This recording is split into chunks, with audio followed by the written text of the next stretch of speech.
Those who worship the Lord worship in spirit and truth. Those who say that they know Him must walk as He walked. Those who worship the Lord worship in spirit and truth. Those who say that they know Him must walk as He walked. He is the way and the truth, and in Him is the life. If we obey His word, then we walk in the light. He is the way and the truth, and in Him is the life. If we obey His word, then we walk in the light.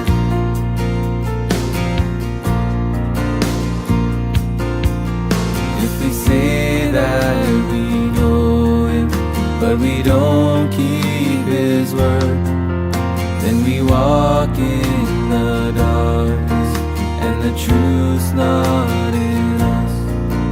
If we walk in the light, we will have fellowship sweet, and the blood of Jesus will cleanse us from sin. He is the way and the truth, and in Him is the life. If we obey His word, then we walk in the light. He is the way and the truth, and in Him is the life. If we obey His word, then we walk in the light. He is the way and the truth, and in Him is the life. If we obey His word, then we walk in the light. He is the way and the truth, and in Him is the life. If we obey His word, then we walk in the light.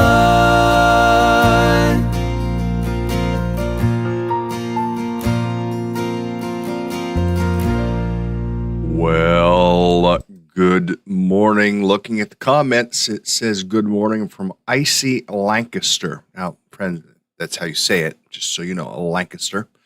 It's not Lancaster, at least not when you're in Pennsylvania. It's not. It's Lancaster. Icy down there, huh, Walter? Well, here it hasn't started yet, I don't believe, but this afternoon it's supposed to turn kind of icky. We'll see how it goes. But anyway, hey, good to be with all of you this morning as we get into our day. Sorry that we were not here yesterday. We've had about a week of internet issues back and forth going on, and they actually had to come do physical repairs here at the house. And then after that, there were still issues going on. But we think that it's taken care of now. We hope. And because my wife's work threatened, they said, look, if you can't get your internet working right, you're going to have to come to the office every day. And she likes working from home. I like having her work from home. So those are good things to be able to work from home. And so we're glad that we could be here live this morning on this 6th day of February. We're in the Life of Christ, 50 days study in the Life of Christ, following a book written by my friend Mark Edwards, which is really just a study of the harmony of the Gospels, 50-day Knowing Him study that we're working our way through. We are utilizing this fantastic app here called the Knowing Him app, and knowinghim.app, where they took Mark's book. All these partners, global partners, took Mark's book, Shift M to M, took the book and put it into this online platforms. So I encourage you, if you want to dig in deeper, watch more videos and things like that, make sure and get this app. Do the study. Maybe do it once a year. Just get to know Jesus better. That would be my recommendation, getting to know Jesus better. We're picking up today. Jesus is going from Jericho here on up to Jerusalem. Now, again, I'm just going to say this for those that don't track with this. Why do we say going up when it looks like we're going south? That isn't up. Well, up means that Jericho is arguably the lowest city on earth, like 600 feet below sea level. And Jerusalem is set on a hill. And so we always talk about going up to Jerusalem because it was a city. In fact, not only it was, but it still is a city on a hill. So Jesus is making the journey.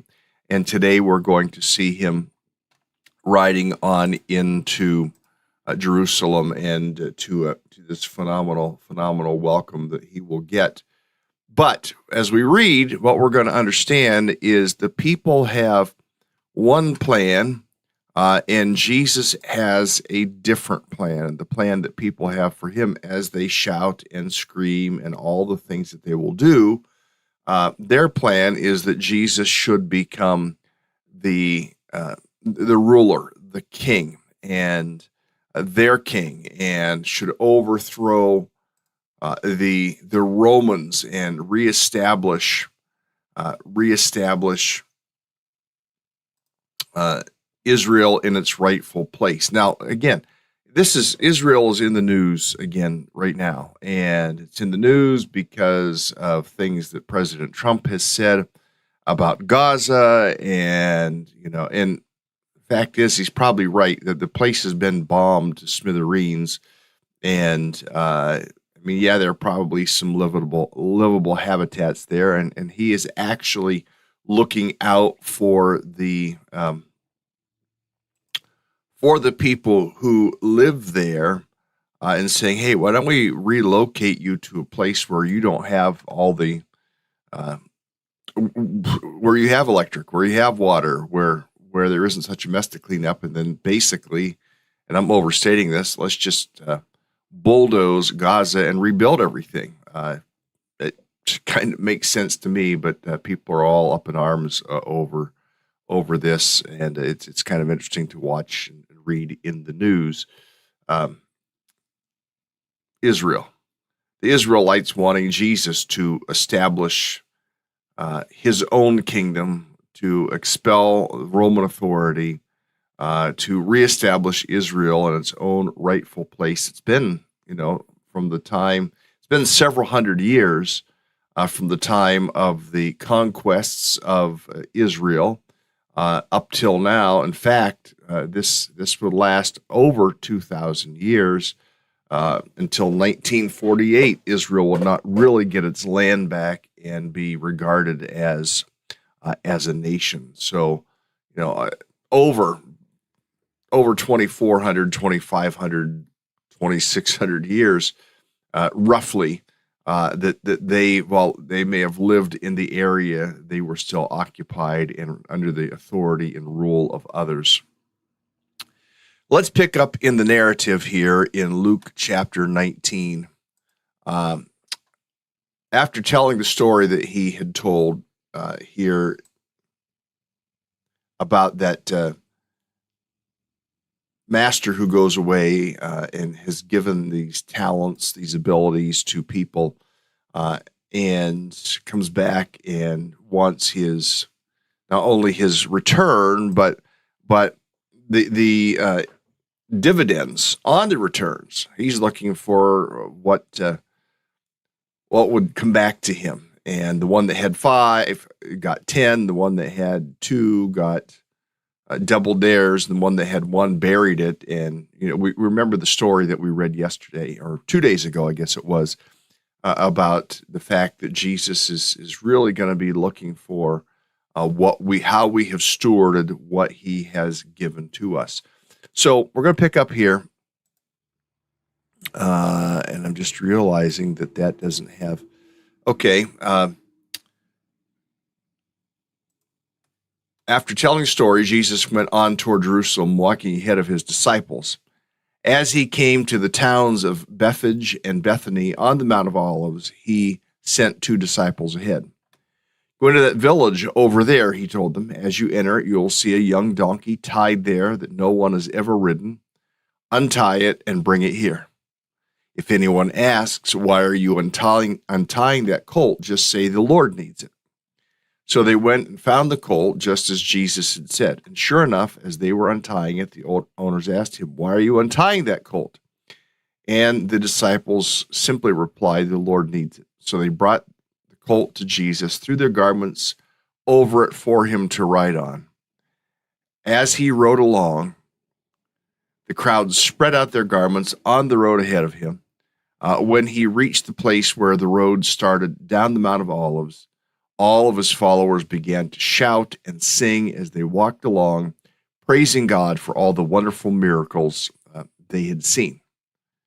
Blessings on the King who comes in the name of the Lord.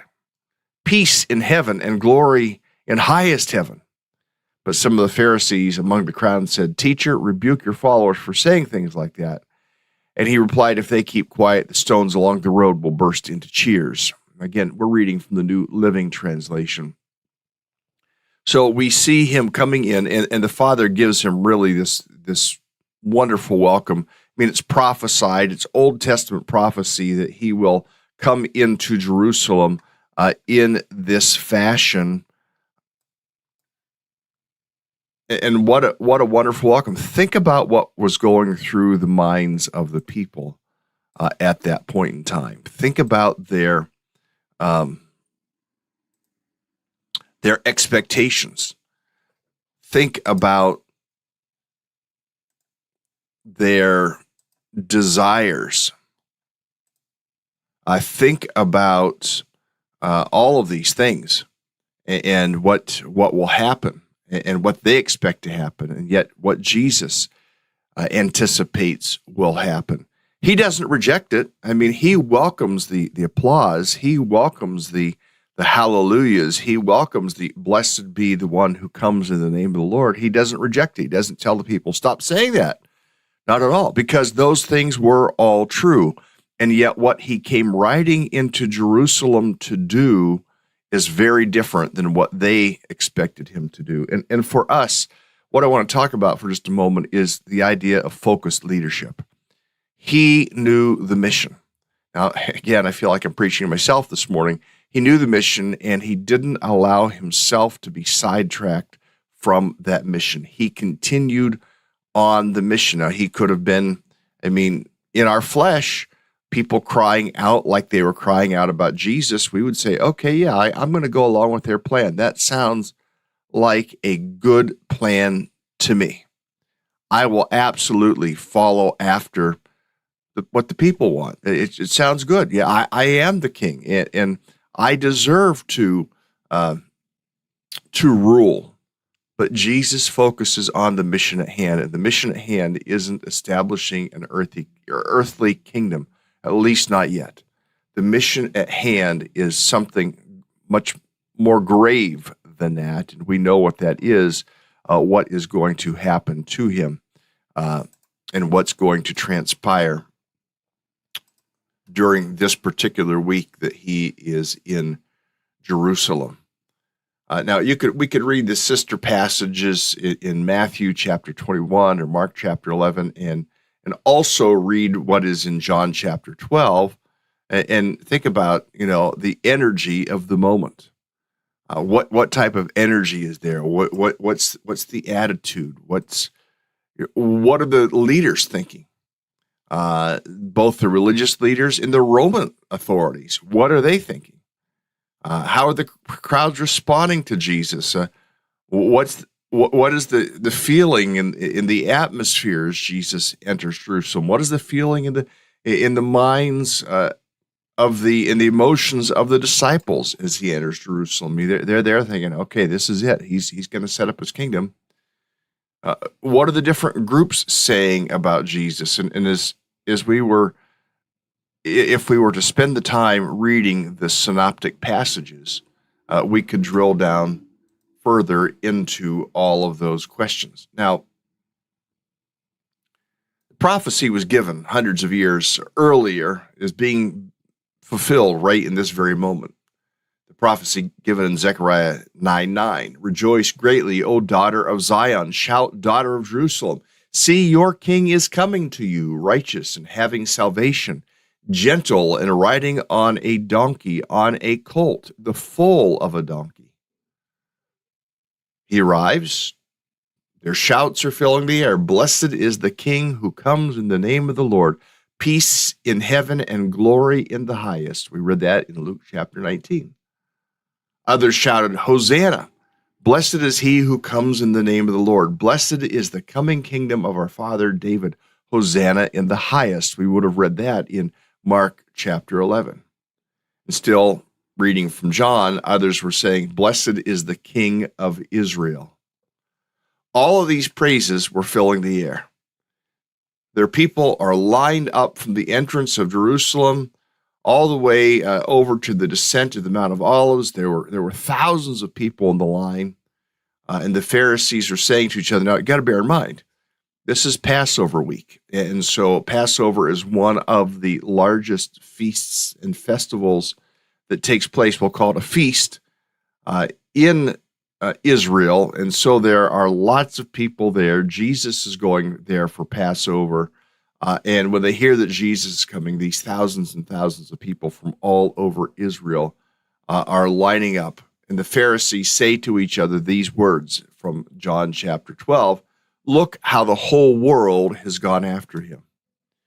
Of course, we all know how the story ends. The crowd of thousands that shout Hosanna on Sunday will be shouting, crucify him, come Friday, only 6 days later. Just absolutely amazing. Now, John adds something into his description of the donkey ride. He says that he remembers as they approached the city, Jesus began to weep as he looked upon it. Now, let me take us back over to the text here, and we will read this also in the book of Luke.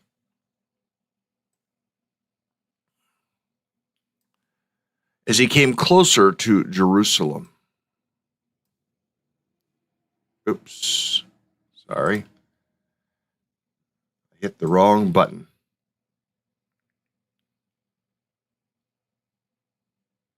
Here we go. As he came closer to Jerusalem and saw the city ahead, he began to weep. How I wish today that that you, of all people, would understand the way to peace.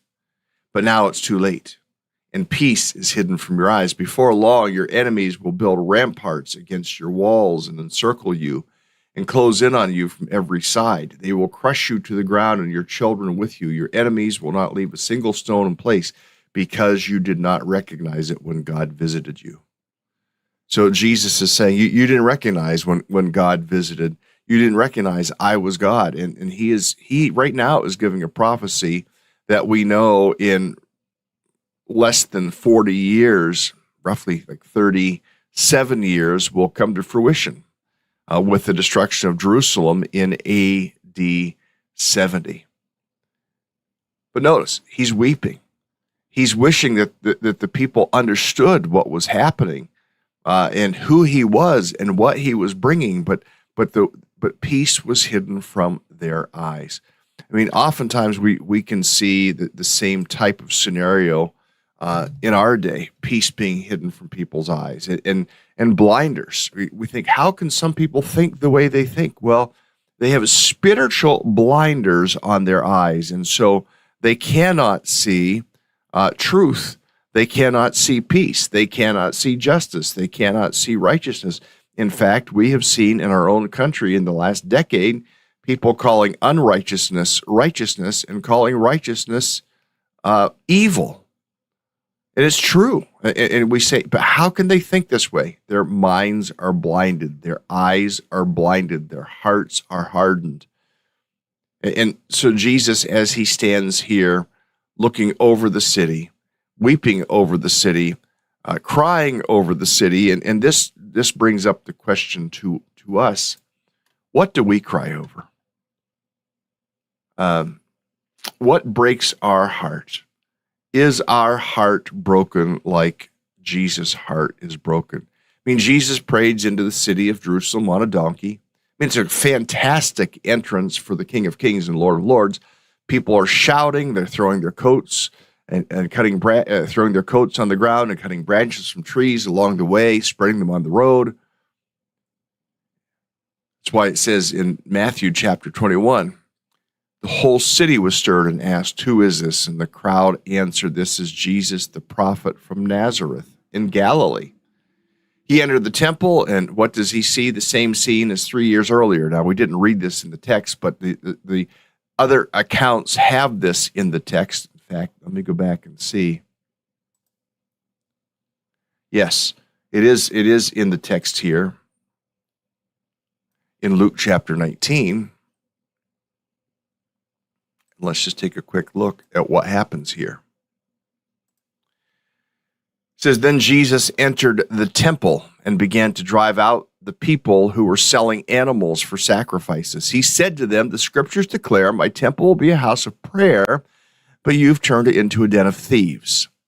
Then after that, he taught daily in the temple, but the leading priests and teachers of religious law and other leaders of the people began planning how to kill him." Now, every day, he says he taught daily. I mean, there are a few days that he is actually in the temple. He doesn't go every day, but Luke captures the thought of him being there, challenging, preaching, and so the teachers of the law were planning how to kill him, and it says they could think of nothing because all the people hung on every word that he said. Yet we know that within this week, and this is the second temple cleansing, 3 years earlier, Jesus had cleansed the temple, and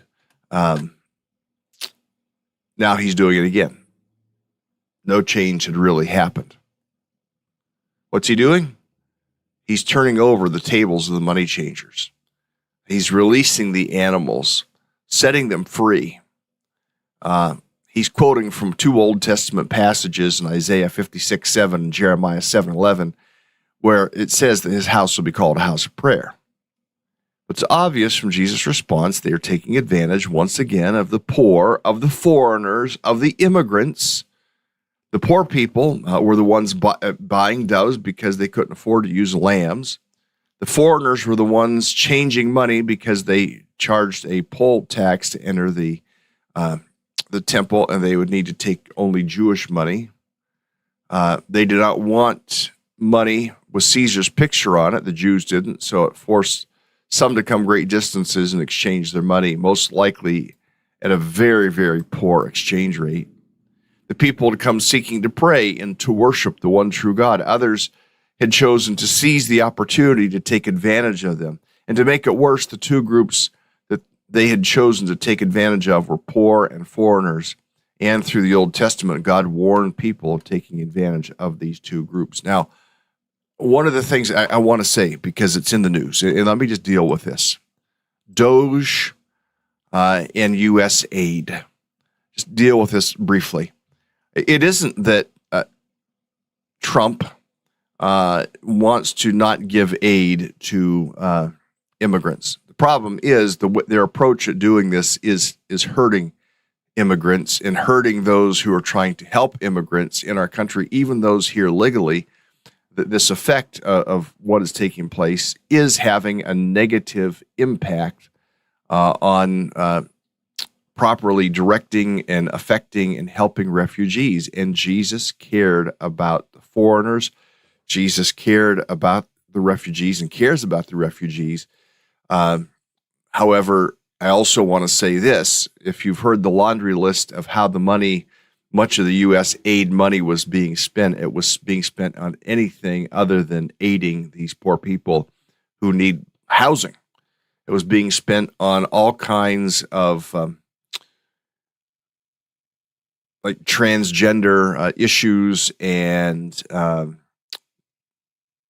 things to promote a far left agenda, and not so much about helping people in need. A lot of money being spent there and a lot of waste. And I think it makes sense that they're trying to clean things up, but I do hope that the government will figure out what systems to get in place to properly help the refugees, because Jesus cared about foreigners. Jesus himself had been an immigrant when they fled from Israel to Egypt.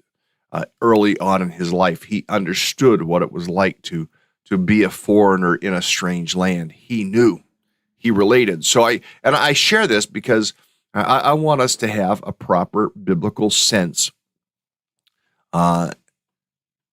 in relationship to how we should feel and what our response should be to what is going on. Now, could they have done it differently? Perhaps, but from what I have read and seen, and I'm talking about Doge, from what I've read and seen, there is so much fraud and abuse in so many different areas that it would have been taken far longer to try to root it out and clean it up than just close it down and start something new. So we just need to pray that the right things happen in relationship to that situation.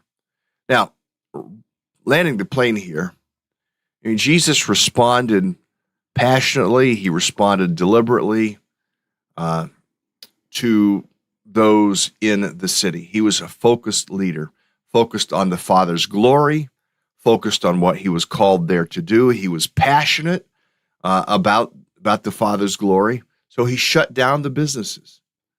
Remember the last time he done this? At the beginning of his ministry, he said, destroy this temple, I'll raise it up in 3 days, in John 2:19.